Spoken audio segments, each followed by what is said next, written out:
بالکل ہے. پاکستان جو ہے نا اس وقت پوری دنیا کا بڑا آپ یہ کہہ لیں چہیتا ملک بنا ہوا ہے. ویسٹرن ورلڈ میں پاکستان کی اس وقت بڑی بلے بلے ہے، لیکن پاکستان کی عوام کا بھی تو کسی نے کچھ سوچنا ہے نا، اس کے اوپر کسی کی کوئی توجہ نہیں ہے. تو اس لیے ہم تو یہ سمجھتے ہیں کہ بہت جلدی ہوش کے ناخن لینے کی ضرورت. اچھا راجل صاحب، آپ نے سعودی عرب کی بات کی، وزیر اعظم صاحب جو ہیں وہاں پہ دورہ کر رہے ہیں اور بڑے کہا جا رہا ہے کہ بہت اچھے معاہدے اور بڑا ایک معیشت کو بوسٹ ملے گا. ہم لوگ کیا اس معاہدے کے بعد ملک کے اندر نئی انڈسٹری دیکھ رہے ہیں کوئی کہ کچھ اس طرح کا ہمیں دیکھنے میں مل رہا ہے کہ روزگار کے مواقع پیدا ہوں گے، یا پھر وہی ایک بیانات کے بعد جس طرح ہم نے بات کی، آپ نے بھی بات کی کہ پوری دنیا کے اندر بلے بلے ہے، امریکہ جیسی سپر پاور جو ہے وہ ان کے جو صدر ہیں ٹرمپ، جو دنیا کے طاقتور ترین شخص ہیں، وہ باہر بہا پاکستان کا نام جو ہے وہ لیتے ہیں. کیا کوئی دونوں ممالک یا پوری دنیا جس طرح بلے بلے ہے کوئی اعتماد کر رہی ہے، کوئی نئی انڈسٹری کچھ نیا دیکھنے میں مل رہا ہے معیشت کے لیے؟ دیکھیں اس وقت جتنے بھی انڈیکیٹرز ہیں وہ پازیٹیو ہیں، اور اس کا جو کریڈٹ ہے نا وہ میں ہمارے فیلڈ مارشل عاصم منیر صاحب کو دوں گا کہ انہوں نے بہت اچھے طریقے سے یہ سارا معاملہ جو ہے نا یہ جو ہمارا انڈیا کے ساتھ ہوا تھا مسئلہ، اور زبردست قسم کا جو آپ نے ریٹیلیٹ کیا، ان کو جواب دیا، منہ توڑ جواب دیا. اس سے ہوا کیا عادل بھائی؟ اس سے ہوا یہ کہ آپ کی پوری قوم ایک دفعہ پھر اٹھ گئی، سب کے اندر ایک جذبہ پیدا ہو گیا.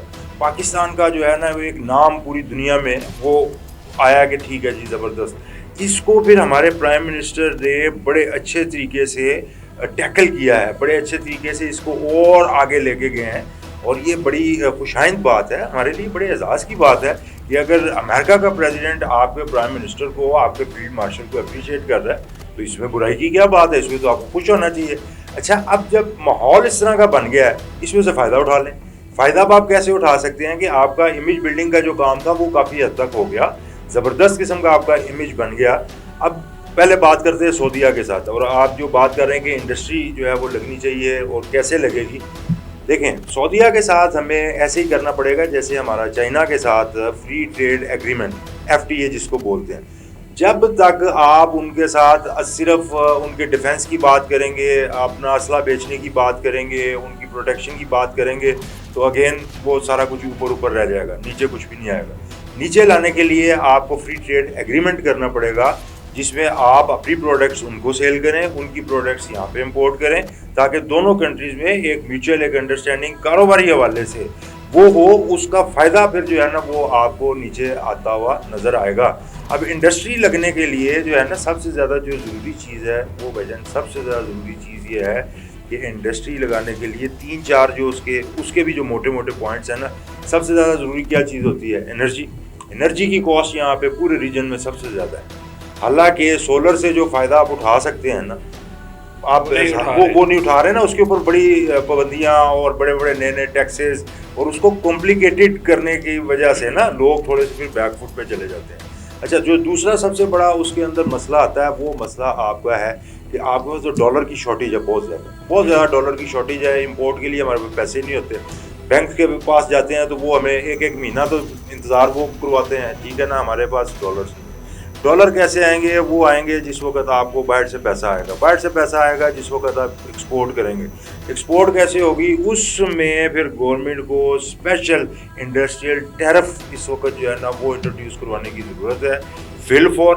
اور دوسری بات یہ ہے، نئی انڈسٹری لگانے سے پہلے جو 40,000 یونٹ آپ کے سکھ یونٹس جو اس وقت پیسہ نہ ہونے کی وجہ سے، جو اس وقت زیادہ مہنگائی ہونے کی وجہ سے، زیادہ اخراجات ہونے کی وجہ سے، را مٹیریل نہ ملنے کی وجہ سے اور دیگر وجوہات کی وجہ سے اس وقت جو انڈسٹری سکھ ہے، جو وینٹیلیٹر پہ ہے، جو بہت جلد اپنی جو ہے نا وہ جس کو آپ کہہ رہے کہ وہ ڈیتھ بیڈ پہ ہے، ختم ہونے والی ہے جناب. اس کے ریوائول کے لیے فوری طور پہ جو ہے نا وہ غور کرنا چاہیے.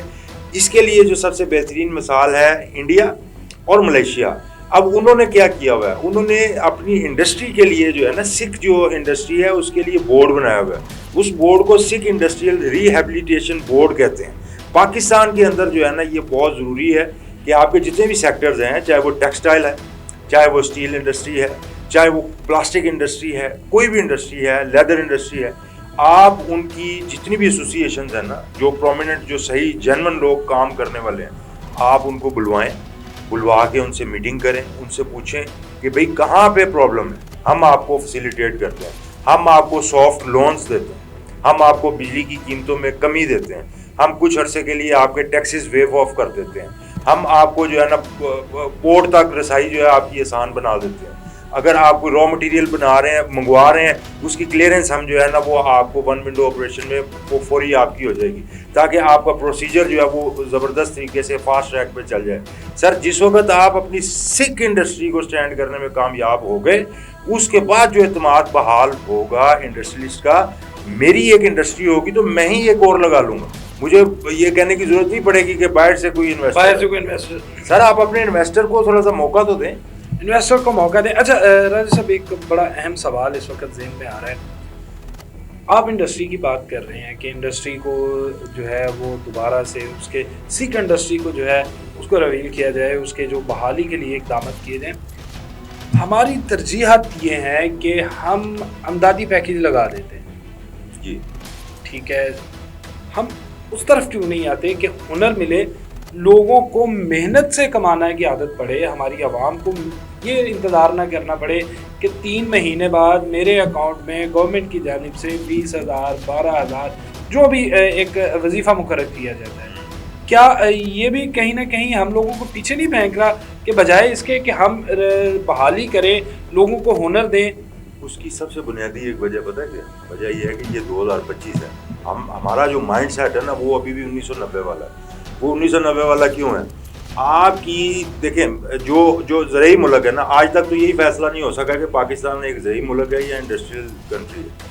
اچھا یہ تو پہلے آپ کو یہ ڈیسائیڈ کرنا چاہیے. دنیا جو ہے نا وہ اب اس نتیجے پہ پہنچ رہی ہے, جیسے کہ یہ بڑے بڑے بلینئرز ہیں, وہ یہ کہتے ہیں کہ آئندہ آنے والے جتنے بھی بلینئرز ہوں گے وہ انڈسٹریلسٹ نہیں ہوں گے, وہ سارے وہ ہوں گے جن کا آئی ٹی کے اندر جو ہے نا وہ بزنس ہوگا, ٹھیک ہے نا, وہ مے بی اس کے سافٹ ویئر ہوں گے اور وٹس ایور جو بھی وہ آئی ٹی سے ریلیٹڈ جتنا بھی اے آئی کو آپ یوز کرتے ہوئے اور ان ساری چیزوں کے ساتھ اپنے آپ کو الائن کرتے ہوئے آگے بڑھیں گے تو زبردست کام ہو جائے گا.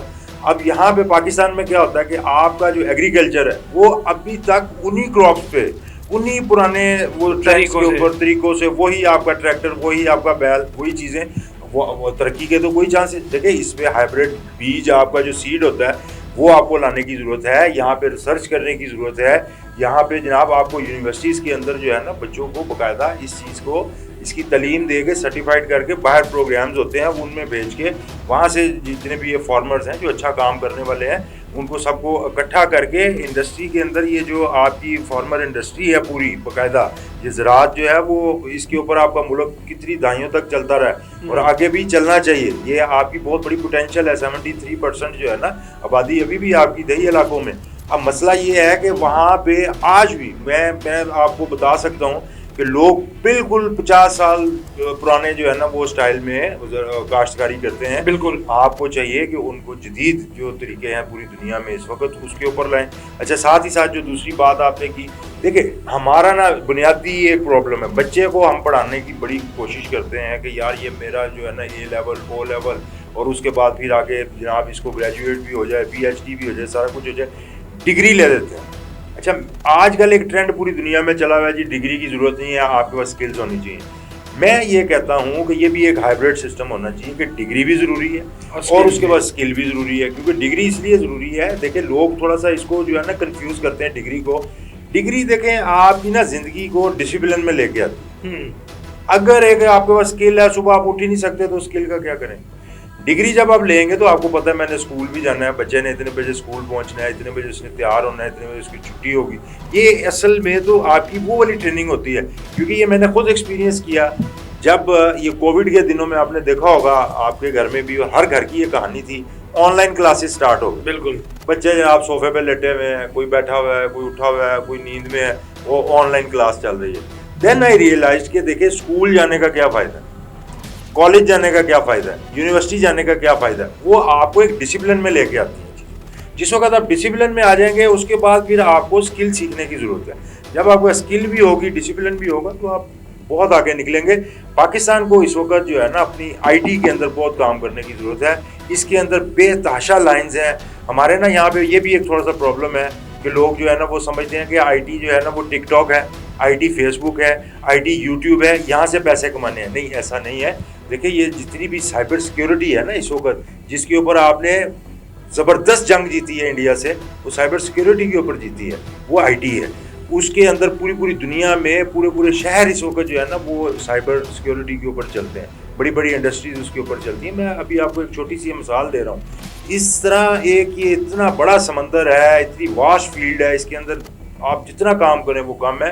اور اے آئی نے تو اب پوری جو ہے نا وہ ڈائمینشن ہی چینج کر کے رکھ دی, چیزیں ہی چینج ہو گئی ہیں. اب تو آپ سمجھیں یہ جو آپ کا موبائل ہے نا, اس پہ تو بیٹھ کے آپ پیسے چھاپ سکتے ہیں, مسئلہ ہی کوئی نہیں. بہت شکریہ راجہ صاحب. ناظرین یہی بات راجہ صاحب کی کہ زمانے کے ساتھ چلنا ہے, ٹائم کے ساتھ. جس طرح دوسری دنیا اگر ہم بات کریں کہ جس طرح وقت کا مقابلہ اور جدت آتی جا رہی ہے, ہمیں بھی اپنے نظام کو جو ہے اس فرسودہ نظام کو تبدیل کرنا ہے, جدت کی طرف جانا ہے, تو پھر ہی ترقی کر سکیں گے, پھر ہی اس ملک کی معیشت جو ہے وہ اس کو ہم جو ہے وہ بہتر ہوتا اور بہترین کارکردگی دکھاتے ہوئے دیکھ سکیں گے. ہمیں دیجیے اجازت, اللہ نے کے بعد.